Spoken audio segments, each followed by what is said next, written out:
Hello and welcome to Jessie Bear Book Club. We like to talk about historical fiction, wild cards, Game of Thrones, and much, much more. Remember to like, comment, and subscribe to this channel.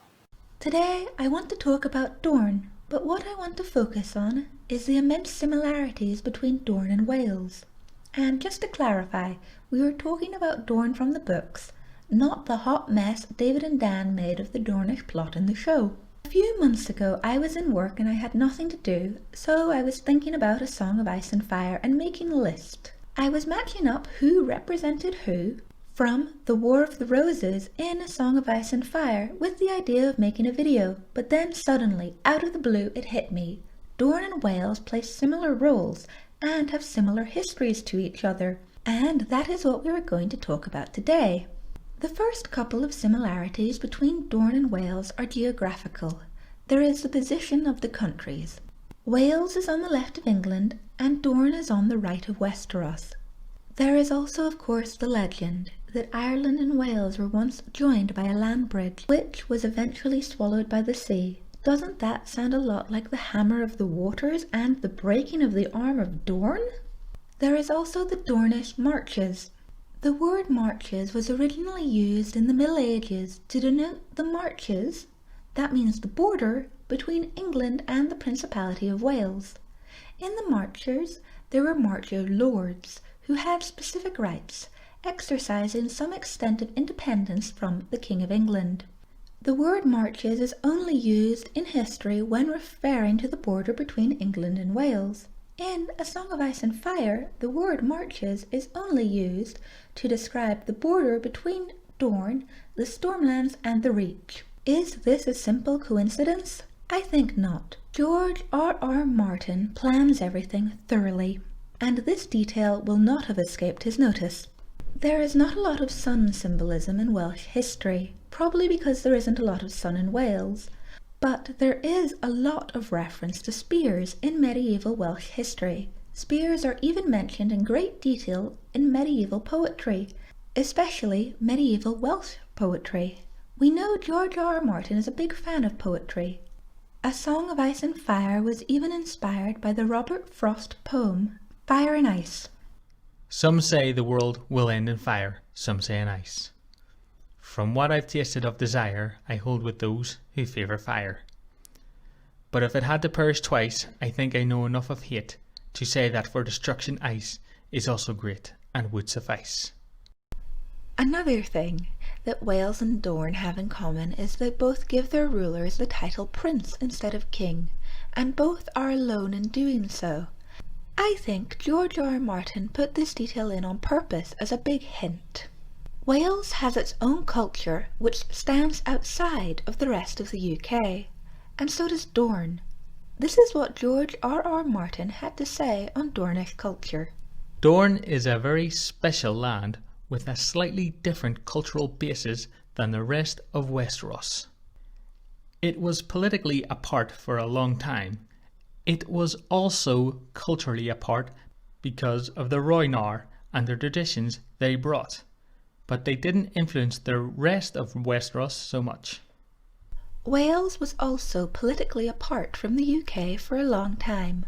There were 5 great wars fought against Welsh princes by kings of England during the Middle Ages, and hundreds of skirmishes throughout that time. Dorne followed the same pattern. There were 4 Dornish wars fought by Targaryens. He did not conquer here. Elsewhere he burnt his foes, him and his sisters. But here we melted away before them, leaving only stone and sand for them to burn. And round the dragons went, snapping at their own tails for want of any other food, till they were tied in knots. The Targaryens, however, were determined to succeed, and there were prices put on the heads of Dornish lords. The Dornish retaliated by doing the same thing to the Targaryen family, even threatening to get the Faceless Men involved. It was common practice for English monarchs to put prices on the heads of Welsh rebels. But the Welsh and the Dornish were determined to maintain their independence, and both relied heavily on guerrilla tactics to make up for their lack of numbers. You may burn us down, my lady, but you will not bend us, break us, or make us bow. This is Dorne. You are not wanted here. Return at your peril. Both Dorne and Wales were eventually brought into the fold through marriage. In the real world, this was done over many decades with lots of intermarriage. But in A Song of Ice and Fire, it was a lot more final, with good King Daeron marrying Princess Miriam Martell. When good King Daeron wed Princess Miriam and brought us into the Seven Kingdoms, it was agreed Dornish law would always rule in Dorne. There is also a lot of interesting symbolism when it comes to Welsh and Dornish heraldry and banners. House Centacar of Spotwood and House Faith both have leopards on their banners. Leopards, of course, are part of the English royal family's coat of arms. There is also the Blood Royal, House Ironwood. Their sigil is a black portcullis. This sigil is actually exactly the same as the sigil used by Margaret Beaufort and the Beaufort family. Margaret Beaufort, of course, was the mother of the Tudor dynasty. I believe all this symbolism deserves closer scrutiny, but that's for my next video. Back to Welsh symbolism. Wales has a very distinctive flag. It consists of a red dragon on a field of green and white. The white and green stand for the Tudor house colours, and the story behind the red dragon on the flag is very reminiscent of the Targaryens trying to conquer Dorne. There was a Celtic king on the lookout for somewhere to build a castle. Eventually, finding a spot he liked on a hillside, he set his men to work. A young boy called Merlin approached and warned Vortigern that the site he had in mind for his castle was directly above an underground lake, where 2 dragons lay sleeping. On digging the ground to start the castle's construction, Vortigern's men found 2 dragons, one red, one white, fighting fiercely. After a fearsome battle, the red dragon won. Queen Rhaenys' dragon Meraxes, who was killed in the First Dornish War, was silver and white. Is that not spookily similar?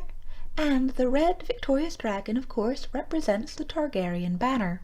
So we have established that Wales and Dorne have a lot in common, and we know that A Song of Ice and Fire was inspired by the War of the Roses. And who won the War of the Roses in the end?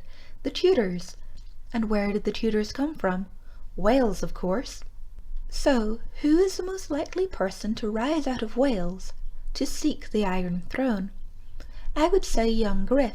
There is the possibility that the red dragon in the Welsh myth could represent Daenerys, and the white dragon could represent young Griff, but I think not. As I have said in previous videos, I believe young Griff is a Blackfyre pretender. Maybe Dorne will rise up to help young Griff, believing he is Elia's son. Or maybe Dorne will rise up and put another person on the throne. You will have to watch my next video to find out who I think that is. Until next time, we remain unbowed, unbent, and unbroken. Remember to like, comment, and subscribe to this channel. Bye!